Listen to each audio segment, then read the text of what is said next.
পুরুষ কিসে আটকায়? কেউ বলে রূপে, কেউ বলে গুণে, আবার কেউ বলে রূপবতী চাইতে ভাগ্যবতী হওয়া জরুরি।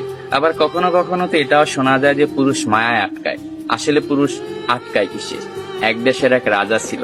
তার এত ধন সম্পত্তি থাকা সত্ত্বেও তার জীবনে মনে হচ্ছে ভালোবাসার অভাব। তাকে একা একা বোধ হচ্ছে। তাই সে আর এক দেশের এক রাজকন্যাকে বিয়ে করে আনলো। বিয়ে করে আনার পরও তার মনে হচ্ছে তার জীবনে ভালোবাসার অভাব। সে আরো একটা বিয়ে করলো, কিন্তু তারপরও তার মনে হচ্ছে জীবনে ভালোবাসার অভাব। ভালোবাসার অভাব মিটাতে যাইয়ে একটা না, দুইটা না, তিনটা না, সে 9টা দেশের রাজকন্যাকে বিয়ে করলো। তার এখন 9টা বউ। তারপরও তার মনে হচ্ছে জীবনে ভালোবাসার অভাব। এট লাস্ট সে তার প্রধান দাসীর প্রেমে পড়ে গেছে। 9টা বউ থাকা সত্ত্বেও রাজা যখন দাসীর প্রেমে পড়ে গেল, এটা সমাজ মায়া নিল না। তার বউরা তো একেবারেই নিল না। তার বউরা রাজাকে প্রশ্ন করলো, এমন কি জিনিস আমাদের ভিতরে নাই যেটা ওই দাসীর ভিতরে আছে? আপনার যদি বউ দরকার হয়, আপনি অন্য কোনো রাজার মেয়েকে বিয়ে করবেন, আপনি দাসীকে কেন বিয়ে করবেন? তখন রাজা বলল, 9টা বউ থাকা সত্ত্বে আমি রাজা হইয়া দাসীর কেন প্রেমে পড়লাম, এটা শুধু আমি তোমাকে না, পুরো বিশ্বকে দেখাবো। এটার জন্য আমি কালকে বড় একটা অনুষ্ঠানের আয়োজন করা হবে।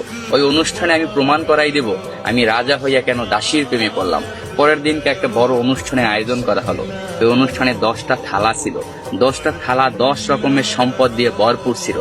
কোনটায় টাকা, কোনটায় সোনা, রূপা, হীরা, মুক্তা ইত্যাদি ইত্যাদি দিয়ে 10টা থালা ভরপুর করা হয়েছে। 10টা থালা ভরপুর করার পর রাজা সবাইকে বলল, এই 10টা থালায় 10 রকমের সম্পদ আছে।